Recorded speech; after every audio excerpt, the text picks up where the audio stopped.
friends, it's Katrina from Different Drummer Dance coming at you with a Tip Tuesday video. It's been a couple weeks because I had to go get married.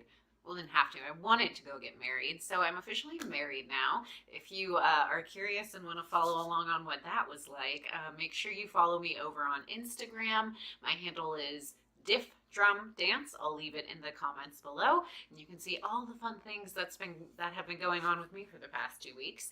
But back to our Teacher Tip Tuesday. So I got back from my wedding and immediately went into like, oh my gosh, summer dance camps are around the corner. And I've done a couple tips, a couple videos about summer dance camps. But this past week I got like super overwhelmed with everything that I had to do. And mostly I wanted to talk today about what I had been thinking about when I was feeling so overwhelmed, which is what are some good ways to make sure that the students that we bring in for summer dance camps become evergreen students. So students that stay for the entire year.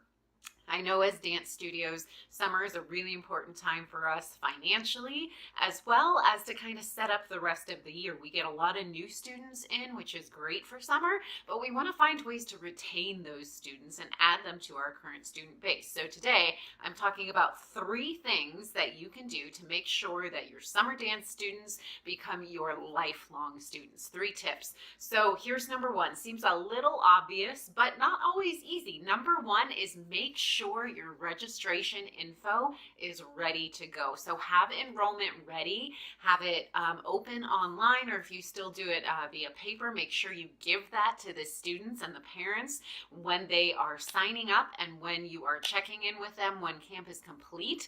They need to have that information right away. And I know it's hard because we're in summer mode and we're not necessarily thinking about fall classes, but the easier you can make it for your students and their parents to continue the momentum to be excited and to continue classes, the more it will serve you in the long run. So make sure that your enrollment information is up and live and ready to go so you can snag those students right off the bat.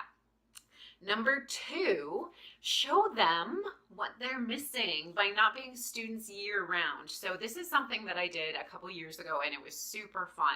So throughout the week of my summer dance camp, I gave little previews of things that we do during the school year. So for you, that might be Nutcracker, if you have like a spring show, or if you're doing competitions. Show the parents and the students the things that your studio is known for and the things that you incorporate into your yearly school practice.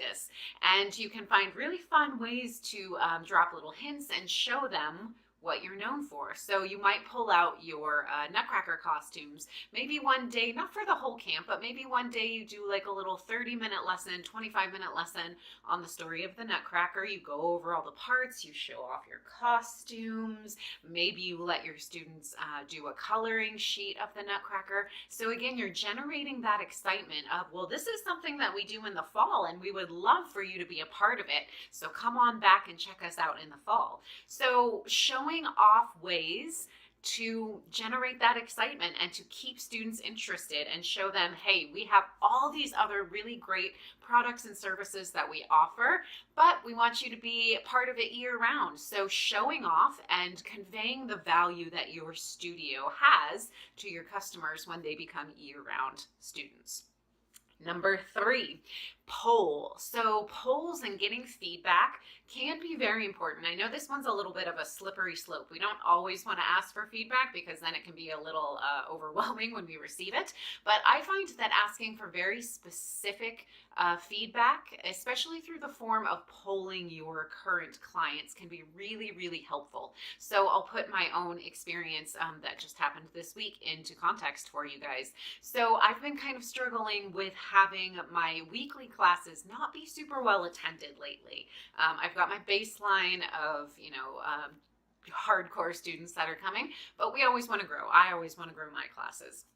And after talking with a parent, I realized that maybe I needed to make a shift in the times that I'm offering. And because I'm in such a small town, I have the advantage of the local bus system will come around and drop the students off right at my studio doorstep, which is amazing. So I'm going to be working to try and take advantage of that, because we want to remember that the easier we make it for parents, remember number one, how we talked about making it easy for them to enroll right off the bat, the easier we make it for parents, the more likely it is to be a yes. So using a tool like a poll for your summer dance camp students can be a really valuable tool to get information and then make it easy for them to sign up and say yes to a year-round program. So you might want to poll on things like, what time does your student get out of school?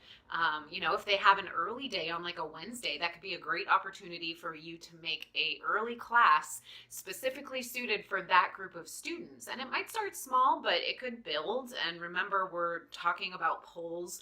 And if your student is just one person who's taking the poll, you have to imagine that they're not alone, right? They've got friends, they've got other people in their school who are in the same boat as they are. So even though you might be polling only like 1, 2, 3, 4 people, there's going to be more people who are responding to the information that they're giving you. So getting information through a poll on that, if there's a specific kind of dance that a student is really interested in, if they might be interested in like a Mommy and Me class, or just any of these things, they're going to be specific to your studio and your clients, but it's really important to try and get that information back so that you can make it as easy of a yes as possible for those future students. All right, guys, there we go. There's my 3 tips. A little longer video today, but I hope you liked it. Please hit like and subscribe. Feel free to share and leave me a comment. Let me know how you like it, how your summer dance camp planning is going, and I will see you back here next week. Bye.